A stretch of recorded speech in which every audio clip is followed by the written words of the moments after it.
नाही, खरं म्हणजे खूप काळजीच्या गोष्टी काही होत आहेत संपूर्ण तालुक्यामध्ये. ही दुसरी तिसरी घटना आहे. हे जर पाहिलं मुलींच्या बाबतीत दुसरी तिसरी घटना ही घडलेली आहे. दुर्दैवाने यातले जे गुन्हेगार आहेत ते कोण आहेत असं पाहिलं तर जे अत्यंत वाळू मुरुम याच्यामध्ये जे माफिया तयार होत आहेत, आता सैराट माफिया तयार होत आहेत, यांच्या हातून हे गुन्हे घडतायत.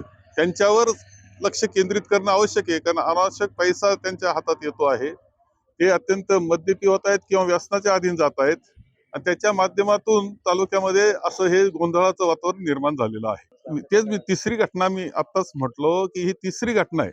याच्या मागचे गुन्हेगारांचा शोध घेतला तर अंमली पदार्थ आहेत, हे निरनिराळे आता वाळू आणि याच्या मुरमाचे माफिया तयार होत आहेत.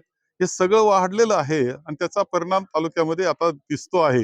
यांना आळा घालणं, गुन्हेगारांना आळा घालणं ही शासनाची जबाबदारी आहे आणि त्याला कुणी पाठिंबा देऊ नये असं मला वाटतं.